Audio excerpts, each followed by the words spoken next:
Every time property prices go up in Singapore, there's that one message that appears in the group chat. Confirm government coming in with cooling measures already lah. And honestly, they are not wrong. Today, let's talk about Singapore's property cooling measures, why they exist, how we have had more than 10 rounds since 2009, and why they actually matter more than most people think.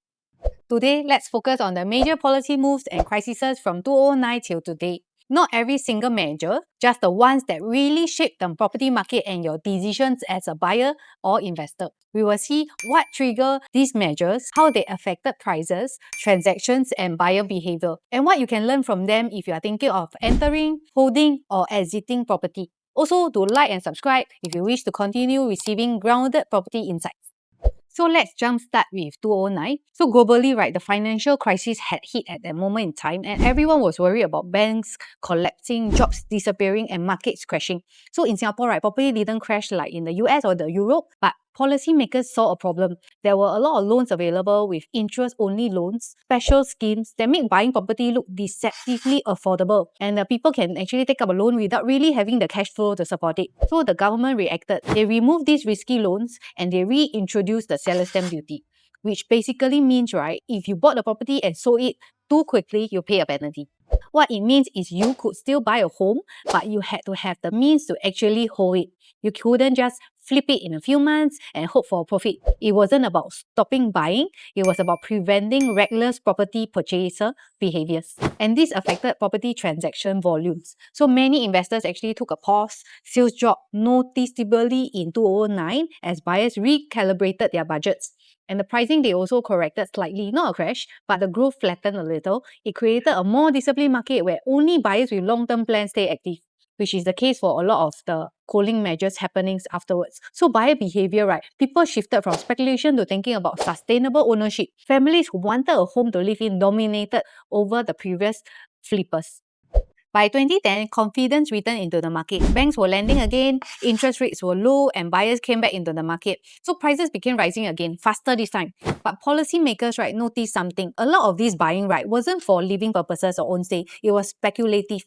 People were flipping units or buying second homes, hoping prices would rise further. So to cool this, right, the government introduced ABSD, Additional Buyer Stamp Duty, for second and foreign buyers and lowered the LTV loan to value limits. So basically, if it's not your first home, it costs more upfront and you can't borrow as much. So for investors, demand-wise, it definitely slowed significantly. There are many small-scale investors who paused or exited, and owner-occupier shares actually increased, creating a more stable, more sincere market where prices still continue to rise but at a more controlled pace to avoid a sharp bubble. So transaction behavior for buyers became more conscious also and checking affordability carefully before committing. Next, we touch on 2013. This is probably the most important year in modern Singapore property history when it comes to cooling measures. Prices had been rising rapidly since 2009 and the government wanted to prevent a hard landing. This is where total debt servicing ratio, TDSR, was introduced. In simple terms, all your loans, right, property, car, personal, must fit your income. You can't just hope for future salary hikes or flipping to cover your debt. You have to show you can realistically pay every month. And this is huge. It actually affects a lot of people. It changed how banks lend and how buyers behave. There were no more taking on multiple properties without the means to service them. No more speculation driving prices out of control. And the prices itself, it was corrected gradually over 4 years. The correction was controlled. It's not a crash. Buyers weren't forced to sell. But then for investors, behavior-wise, they became more selective. Only buyers who understood their finances could continue to invest or purchase into the market. So the long-term effect, it actually sets the foundation for sustainable growth and responsible borrowing, which is still the framework today.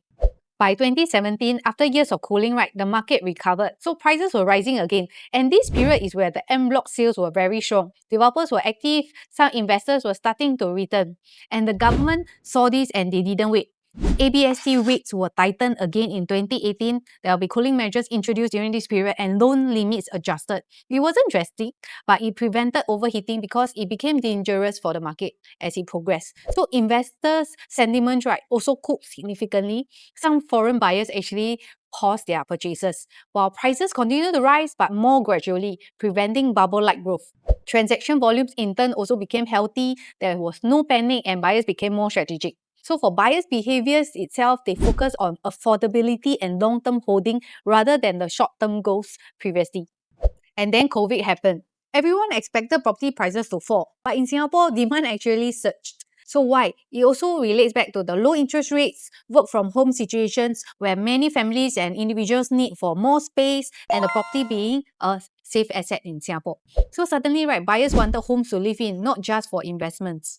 And the government responded again with ABST hikes, loan limits, HDB resale controls, and the goal was moderation, not crash prevention.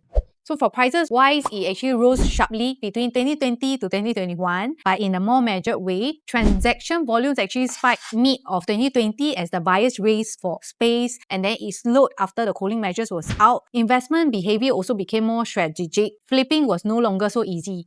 So looking at 2009 till today, Singapore's property cycle is very transparent, and as we have seen, right, it's protected for long-term stability. You can see how on every rise in the graph itself, government is mindful and monitoring to ensure stability and continued affordability in the market.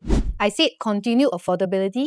Somebody will say, where got affordable? If you frankly look at the market and the cost of living rising, do you agree that these cooling measures in place really helps curb speculation and increase stability in our Singapore market? Drop your comments below. Having said that, being prudent is essential to your property asset planning. So having your financials work out properly is crucial for your next transition and future exit.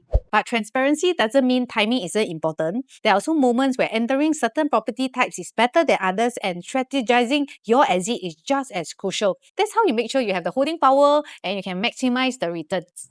Now, if I'm being honest, right, there are definitely a lot of people who feel that Singapore property prices are at an all-time high. Some even say new launches are crazy and the resale prices are aging up too. But frankly, if you ask me, in my opinion, Singapore property has proven itself as an asset. Singaporeans and PRs, right, everybody here needs a home. So why not do your research, analyze properly, and let your property work harder for you? So right now, right, there is a minimum holding period for private property is 4 years SSD, for HDB is 5 years MOP. So these years pass very fast, but you also don't get them back. Hence, it's not just about buying into a home. As a property analyst, we need to strategize, plan the entry price point, exit strategy in future, even when you feel this is a long-term home. Why I say that? Based on our past clients and their experiences, right, plans do change. Therefore, strive to maximize your property assets potential. So what do you think? Is the Singapore market speculative or the cooling measures are in place? They are positive attributes to safeguarding the market. Comment below. Hope this video has added clarity to the property market for you. I will see you in the next video. Bye-bye.